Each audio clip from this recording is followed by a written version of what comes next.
Klarifikasi Ustadz Adi Hidayat tentang musik. Itu kan ada cuplikan yang viral ya, kurang lebih 2 menit lah ya.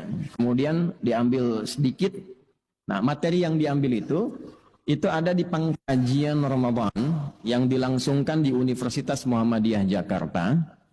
Berlangsung dari 8 sampai 10 Ramadan. Itu di kisaran 18 sampai 20 Maret 2024. Jadi isi materi sesi 4. Bukan hanya saya, ada juga saudari Ustazah Oki Siana Dewi itu, ya, karena itu talk show sifatnya. Dan ini yang penting, jamaah yang datang itu bukan kalangan awam, bukan yang tidak tahu ilmu, tapi utusan dari setiap provinsi se-Indonesia. Di situ ada majelis tarjih yang bagian konstruksi hukum fikih, ada beberapa profesor, ada mubalik, ada macam-macam dan sebagainya. Karena sifatnya pengkajian, bukan pengajian.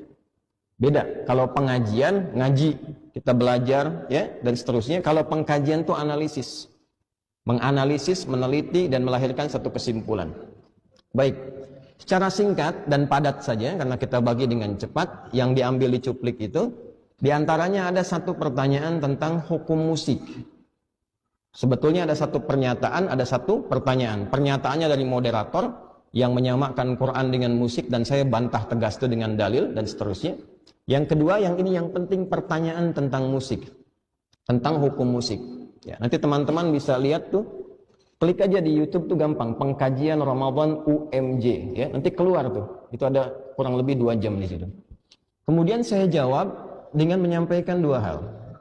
Pertama, ini standar kami, saya menyampaikan sikap sebelum menyampaikan hukum. Sikap saya terhadap musik, karena saya ini senang Quran, cinta Quran, dan berharap menjadi bagian dari ahli Quran, maka posisi saya menjauhi musik karena saya tidak suka musik. Gelombang musik itu nggak sama dengan gelombang Quran. Itu poin saya. Itu sikap yang pertama saya sampaikan. Adapun terkait hukum, mesti jujur. Disampaikanlah bagaimana pandangan ulama tentang hukum itu. Walaupun kita punya sikap berbeda, hukum harus disampaikan.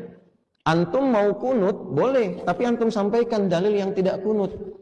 Supaya nanti saat ada orang tidak kunut, antum mengerti.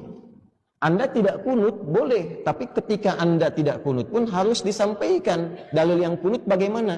Supaya tidak mencela ketika orang menunaikan kunut. Maka saya sampaikan kemudian pendapat-pendapat ulama terkait dengan hukum musik itu pada 3 aspek utama. Ada yang mengharamkan mutlak, ada yang menghalalkan mutlak, ada yang menghalalkan dengan catatan. Saya uraikan secara singkat karena waktunya terbatas. Yang mengharamkan ini dalilnya, ini turunannya. Yang membolehkan seperti ini, yang mutlak itu langsung saya tolak, ini abaikan saja. Yang membolehkan dengan catatan begini, begini, begini. Kemudian didialogkan. Ya, yang satu saya turunkan ini yang surat Luqman ayat 6. Kemudian sampailah pada titik surat Asy-Syu'ara.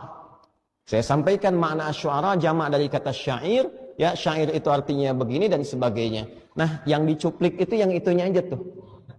Ya, syair pemusik. Lalu disimpulkan dan dibuat sebuah framing.